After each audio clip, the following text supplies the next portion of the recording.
साथियों नमस्कार, मैं हूं पवन कुमार। आपका स्वागत है हमारे इस कार्यक्रम में। इस वक्त हम दिल्ली के नागलोई में मौजूद हैं, जहां पर एक तबका ऐसा है जो काफ़ी संख्या में मौजूद है, जो काफ़ी बल दे रहा है सामाजिक हितों में। मैं बात कर रहा हूं वाल्मीकि समाज की। हमारे साथ एक शख्स बैठे हैं जो उसी समाज से बिलोंग करते हैं और हम उनसे बात करेंगे। सर, आपका नाम? मेरा नाम प्रदीप चौहान है और सभी साथियों को जय भीम जी।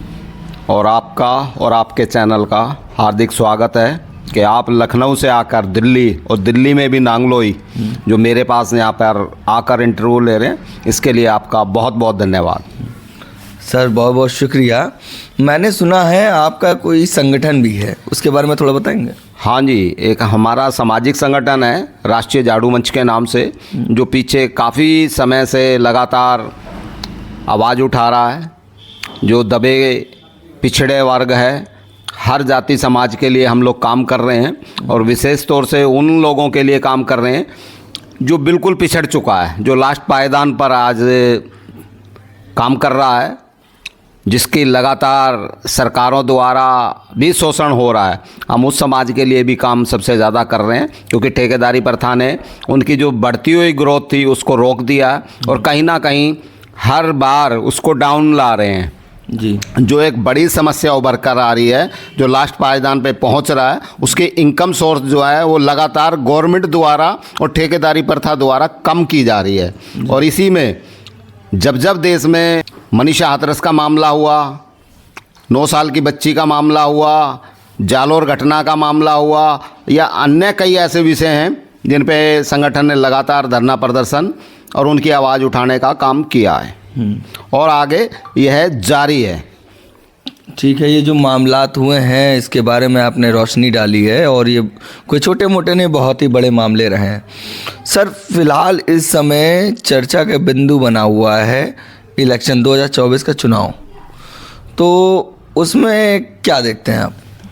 सर, जो अभी सारी पार्टियों का इंडिया गठबंधन हुआ है और इसी में अभी मैं कल न्यूज़ देख रहा था तो उसमें बीएसपी भी समर्थन कर रही है इंडिया गठबंधन का। और अगर बीएसपी समर्थन करती है और कहीं ना कहीं अगर ये गठबंधन बहन जी मायावती जो अगर प्रधानमंत्री के रूप में अगर अलाउंस करती है, तो मुझे लगता है कि बीजेपी को हराने में बिल्कुल भी दिक्कत नहीं होगी, क्योंकि उनके पास एक कुशल नेतृत्व करने की क्षमता है, कुशल प्रशासन को संभालने की क्षमता है और उन्होंने बहुजनों के लिए जो काम किया है वो शायद किसी और पार्टी ने नहीं किया। तो इंडिया गठबंधन में दिल्ली में जो भी तय होगा, हम उसके अकॉर्डिंग ही उस पार्टी को या उस कैंडिडेट को समर्थन करेंगे।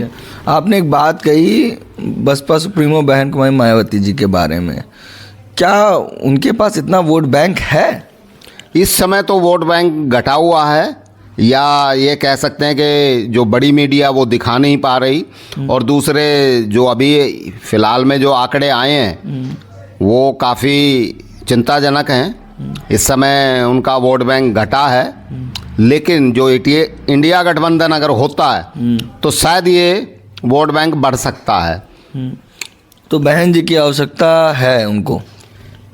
मुझे लगता है कि भाई एक बड़े प्रदेश की और बड़ा चेहरा और बहुजन समाज पार्टी बहुजनों के लिए जो काम कर रही है, क्योंकि यूपी ही तय करती है, अगर यूपी से सपोर्ट मिलता है तो मुझे लगता है कि इंडिया गठबंधन जो चाह रहा है बीजेपी को हराना, वो उसमें कामयाब हो सकता है। हमारे साथ एक और साथी हैं, हम उनसे बात करेंगे। सर, आपका परिचय? सर, मेरा नाम नितिन चौहान है और मैं दिल्ली नांगलोई से हूँ। सर, आप कोई काम करते हैं? मैं साप्ताहिक पटरी बाज़ार का प्रधान हूँ, और जो साप्ताहिक पटरी बाज़ार जो लगते हैं, जैसे रेडी पटरी गरीब आदमी जो लगाते हैं, मैं उनके लिए उनकी सेवा में रहता हूँ हमेशा। सर, जो पटरी बाज़ार में दिक्कत आई थी उस विषय में कुछ रोशनी डालेंगे?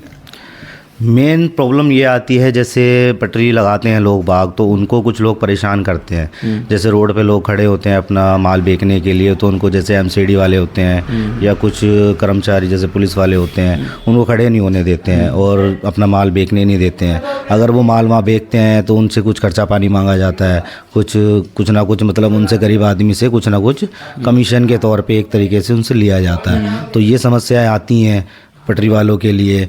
तो वो यही कहते हैं कि सर हम अपना कमाएं या फिर उनको दें। तो ये चीज़ें थोड़ी सी उनके लिए दिक्कत परेशानी खड़ी करती हैं।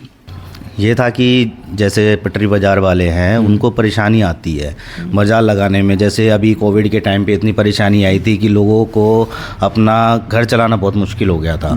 कोविड के अंदर पटरी बाज़ार बिल्कुल लगना बंद हो गया था, गवर्नमेंट की तरफ से ऑर्डर आ गए थे। लेकिन अब जिनका जो काम था, सब्जी बेचने वाले थे, उनका इतना था कि वो अगर सब्जी ना बेचे तो उनके घर में खाना भी नहीं बन रहा था। उनके जीने की बिल्कुल एक जो होती है ना आशा जो होती है वो ख़त्म सी होती जा रही थी। कई लोग यहाँ से अपने गांव जा रहे थे, कई लोग पैदल भी गए हैं यहाँ से कोविड के टाइम पे, और नाना करते कई लोगों को यहाँ से संगठन की तरफ से भी काफ़ी मदद की गई है। और लोग यहाँ पे जो रहे हैं उनका कईयों का जैसे रेंट वगैरह है, कईयों का रेंट भी माफ़ किया गया है कोविड के टाइम पे।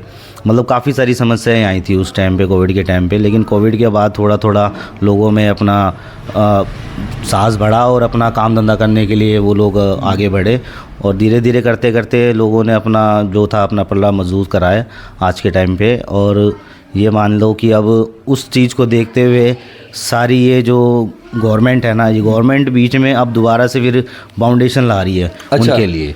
मतलब इस मार्केट लगाने में बाधाएं खड़ी कर रही है। हाँ, गवर्नमेंट किस तरह की बाधाएं हो रही? मतलब बाधाएं ये हैं कि उन चीज़ों को वो इलीगल ठहरा रही हैं। अच्छा। हाँ, वो कहते हैं कि ये चीज़ इलीगल है यहाँ पर, ये चीज़ यहाँ पे अलाउड नहीं है, तो आप इसके लिए पहले गवर्नमेंट से परमिशन लेके आइए। अब गवर्नमेंट से जब परमिशन लेने जाते हैं तो वो ये कहते हैं कि भाई पहले वहाँ के जो एरिया का जो भी मतलब जैसे एमएलए हो गया या काउंसलर हो गया, पहले आप उनसे परमिशन लिए, उनसे बात करिए।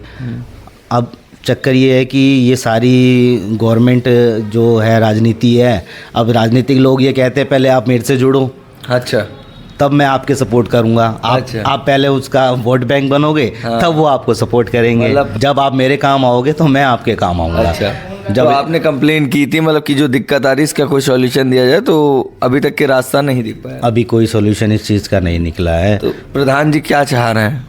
मैं ये चाहता हूँ कि आगे आने वाले टाइम पे जो भी रेडी पटरी जो लगाते हैं, जो साप्ताहिक बाज़ार लगाते हैं लोग, उनको गवर्नमेंट की तरफ से अलॉटमेंट मिले, उनको उस रोड के ऊपर एक दुकान का या शॉप का एक जगह थोड़ी सी निश्चित की जाए उनके लिए कि भाई इस दिन इस जगह पर ये बंदा यहाँ पर लीगली गवर्नमेंट की तरफ से खड़ा हो सकता है, उसको एक लाइसेंस बना के दिया जाए।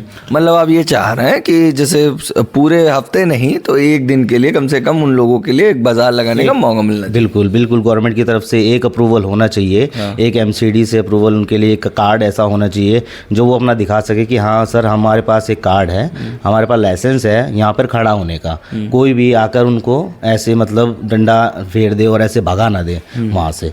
मैं ये चाहता हूँ कि आने वाले टाइम पे इनके लिए ये चीज़ें ना सिक्योर हो जाए ताकि वो अपनी दुकानदारी कर सकें आगे। नितिन चौहान जी जिस बात को ये बखूबी कह रहे हैं, ये उन लोगों की बात कर रहे हैं जो अक्सर डेली कुआं खोद कर अपने लिए पानी निकालते हैं, और ये उनके हक की बात कर रहे हैं कि उनके लिए सरकार को ये मंथन करना चाहिए कि कम से कम साप्ताहिक एक दिन के लिए उनको लीगली बाजार लगाने का मौका दिया जाए। बाकी बने रहिए हमारे चैनल के साथ। धन्यवाद।